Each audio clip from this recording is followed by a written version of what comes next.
शील प्रभुपाद की जय, गुरु गौरांग की जय। तो कल के सत्र में हमने सुना था शिल प्रभुपाद जी परंपरा का महत्व बताते हैं। भक्ति तीर्थ स्वामी महाराज को अपने पास बुलाकर वे कहते हैं कि तुम्हारा जीवन सफल हो गया, क्योंकि मेरे गुरु महाराज ने जो कहा वो मैंने किया, और जो मैं अपने शिष्यों को कह रहा हूं वो तुम सभी कर रहे हो, विशेषतः भक्ति तीर्थ स्वामी महाराज। तो जब ये बात भक्ति तीर्थ महाराज सुने तो उन्होंने कहा कि ये केवल आपकी प्रेरणा से ही हो पा रहा है, अन्यथा मुझ में क्या सामर्थ्य है।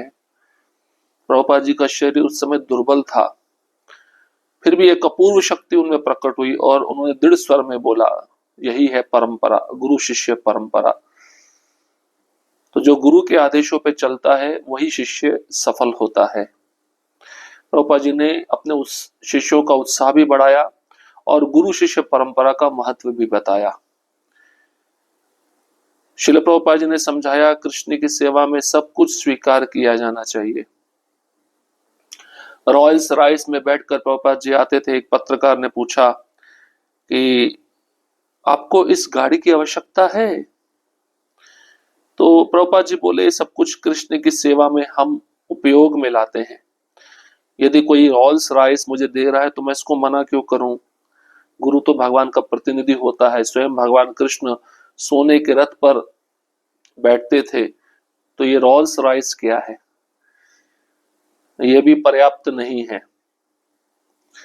तो किस प्रकार से हर वस्तु भगवान की सेवा में उपयोग की जानी चाहिए, प्रभुपाद जी ने हमको सिखाया। और साथ ही साथ जो भगवान के प्रतिनिधि होते हैं गुरु, उनकी सेवा में भी अच्छे से अच्छी वस्तु लगनी चाहिए। प्रभुपाद जी ने कहा, पढ़ना या अध्ययन करना। खाली प्रभुपाद की पुस्तकों को पढ़ना नहीं चाहिए, बल्कि उसको ठीक से समझकर अध्ययन करना चाहिए। जब भी कोई श्लोक हम पढ़ते हैं उसके शब्द का अर्थ हमें जानना चाहिए, उसको कहते हैं अध्ययन, खाली पढ़ना नहीं चाहिए। श्री प्रभुपाद जी ने यह भी बताया कि कृष्ण स्वयं मुझे कहे, इस पृथ्वी पर जाओ और पुस्तकें लिखो। मैं इस पृथ्वी पर नहीं आना चाहता था, लेकिन कृष्ण ने मुझे कहा कि तुम पुस्तकें लिखो और मैं तुम्हारी सब जिम्मेदारी संभालूंगा, तुम्हें किसी बात की चिंता नहीं करनी है। तो ये एकमात्र अवसर था जब प्रभुपाद जी प्रत्यक्ष कहे भवानंद महाराज को कि कृष्ण ने उनसे सीधे बात की थी और उनको पृथ्वी पर नीचे उतरकर पुस्तकें लिखने को कहा था। अब हम आगे बढ़ेंगे। मैं इसकी गारंटी देता हूं, दीन बंधु प्रभु। एक बार प्रभुपाद जी लॉस एंजलिस के नए मंदिर कक्ष में अपने विशाल व्यासासन से व्याख्यान दे रहे थे। व्याख्यान के अंत में उन्होंने कहा, यदि तुम केवल 4 नियामक सिद्धांतों का पालन करो और 16 माला जप करो तो तुम निश्चित रूप से अपने घर भगवान के पास लौट जाओगे। मैं इसकी गारंटी देता हूं। उन्होंने विराम लिया और हम सबकी ओर देखकर दोहराया, मैं इसकी गारंटी देता हूं।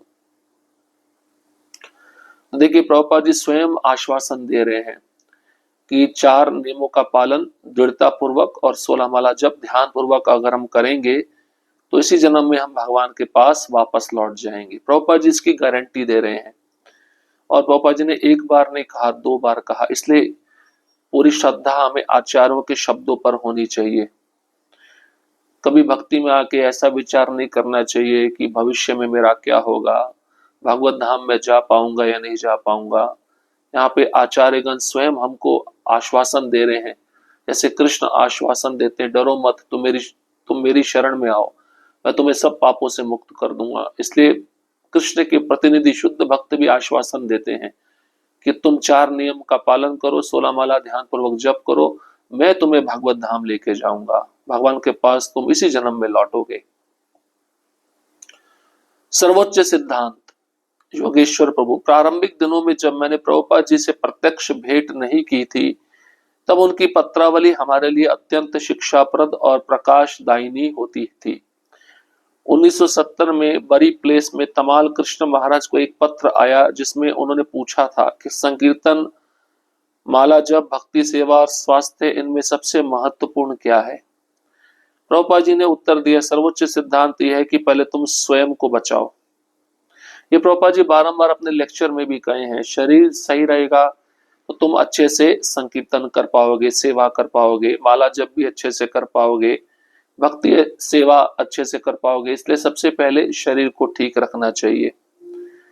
तो किसी ने प्रभुपाद जी को पूछा, संकीर्तन, माला जप, भक्ति सेवा और स्वयं का शरीर का स्वास्थ्य, इन चारों में सबसे इंपॉर्टेंट, सबसे महत्वपूर्ण क्या है? प्रभुपाद जी ने उत्तर दिया, सबसे पहले तुम्हें स्वयं को बचाना है, मतलब शरीर की देखभाल करनी है। शरीर ठीक रहेगा तो बाकी माला का जप, भक्ति में सेवा, संकीर्तन सब अच्छे से हो सकता है। अब शरीर को बचाना, इसका अर्थ ये नहीं कि भक्त देहात्म बुद्धि में होता है। शरीर को ठीक रखना चाहता है कृष्ण की सेवा के लिए। तो ये महत्वपूर्ण सिद्धांत है। इसलिए कृष्ण भी गीता में कहते हैं, जो ज्यादा खाता है वो भी योगी नहीं है, जो कम खाता है वो भी योगी नहीं, जो ज्यादा सोता है वो भी योगी नहीं, जो कम सोता है वो भी योगी नहीं। इसलिए जितना शरीर को आवश्यकता है उतना ही हमें नींद देना चाहिए, उतना ही हमें भोजन करना चाहिए। काम वासना का समाधान। दीनबंधु प्रभु, हम समुद्र तट पर टहल रहे थे जब डॉक्टर जूड़ा ने पूछा, प्रभुपाद काम वासना के विषय में क्या करना चाहिए? प्रभुपाद रुक गए, अपनी छड़ी रेत में गाड़ दी और बोले, तुम्हें कृष्ण चेतना को प्राप्त करना होगा, अन्यथा काम वासना का कोई समाधान नहीं है। फिर कुछ क्षणों बाद दोबारा बोले, यदि तुम कृष्ण चेतना हो जाओ तो यह काम की समस्या समाप्त हो जाएगी और किसी उपाय से संभव नहीं। प्रभुपाद जी स्पष्ट रूप से बता रहे थे कि चाहे कोई मीठा खाना कम कर दे या स्त्रियों को सांप कहे, केवल कृष्ण चेतना ही काम से मुक्ति दिला सकती है। तो बहुत ही महत्वपूर्ण है कि काम वासना हर एक जीव को सताती है। तो प्रभुपाद जी इस काम वासना को वश में करने का एक उपाय बता रहे हैं। जब भी किसी को काम वासना सताए तो उसको हरे कृष्ण मंत्र का जप करना चाहिए, अपने मन में कृष्ण चेतना को प्रवेश होने देना चाहिए। और जब वह व्यक्ति कृष्ण चेतना को प्राप्त नहीं होगा तो काम वासना का कोई समाधान नहीं है, उसको काम वासना सताती रहेगी। इसलिए प्रभुपाद जी कहते हैं, तुम कृष्ण चेतन हो जाओ, यह काम वासना की समस्या समाप्त हो जाएगी और कोई उपाय नहीं है काम वासना को समाप्त करने के लिए। दूसरे लोग दूसरा उपाय ढूंढते होंगे, चाहे मीठा खाना कम कर दो, काम वासना कम हो जाएगी, स्त्रियों को सांप कहो, उनसे दूर रहो, काम वासना कम हो जाएगी। नहीं, ये संभव नहीं है। काम वासना मन का रोग है और मन में जब ये घुसती है, चाहे स्त्रियों से कितना भी दूर रहने का प्रयत्न करो, चाहे मीठा कितना भी खाने का प्रयत्न करो, ये फिर भी सताएगी। तो केवल कृष्ण चेतना ही इस काम वासना से हमें मुक्ति दिला सकती है। इसलिए प्रभुपाद जी कहते हैं, कृष्ण सूर्य सम माया है अंधकार, जहां कृष्ण तारना ही माया अधिकार। कृष्ण सूर्य के समान है। हाँ, जहाँ पे सूर्य रहता है वहां पे अंधकार नहीं रह सकता, जहाँ पे कृष्ण है वहां पे माया नहीं रह सकती, काम वासना नहीं रह सकती। इसलिए हमें प्रयत्न पूर्वक प्रयास करके पूर्ण रूप से इसी जन्म में कृष्ण चेतना को प्राप्त होना चाहिए। तुम सदा माया में रहते हो, अगला शीर्षक बहुत छोटा है लेकिन महत्वपूर्ण है। योगेश्वर, मैंने प्रभुपाद जी से कहा, लगता है मैं माया में गिर गया हूं। प्रभुपाद मुस्कुराए और बोले, तुम तो सदा माया में ही हो, कभी कभी ही कृष्ण में गिरते हो। हमें ऐसा लगता है कि मैं माया में गिरा हुआ हूं। प्रभुपाद जी कहते हैं, इस संसार का प्रत्येक जीव माया में ही गिरा हुआ है। कभी कभी कृष्ण के पास आता है, कभी कभी कृष्ण के पाले में गिर जाता है, लेकिन हर समय वह माया की गोद में सोया रहता है। तो हम सदैव माया में गिरे हुए हैं, कभी कभी कृष्ण के पास आते हैं। ऐसा नहीं कहना चाहिए लगता है मैं माया में गिर गया हूं, सदैव हम माया में ही गिरे हुए हैं। तो कृष्ण के पास हम कभी कभी आते हैं, इसलिए कृष्ण के पास हमें हमेशा आने का प्रयत्न करना चाहिए। मायापुर ही हमारा प्रचार है। भवानंद, मैं प्रभुपाद जी की सेवा कर रहा था जब गर्ग मुनि महाराज दर्शन के लिए आए। प्रभुपाद बोले, क्या तुमने देखा कि भवानंद एक मृत देह को जीवित रखे हुए है? देखो ये कैसे मेरी सेवा कर रहा है। वस्तुतः मुझे तो मर ही जाना चाहिए था, पर यह मुझे जीवित रख रहा है। बाद में गर्ग मुनि महाराज ने कहा कि उन्हें मेरी आवश्यकता मायापुर में है। प्रभुपाद ने गंभीर स्वर में कहा, यही मेरा द्वंद्व है, क्या मैं तुम्हें अपनी देह की सेवा में रखूं या प्रचार के लिए भेजूं?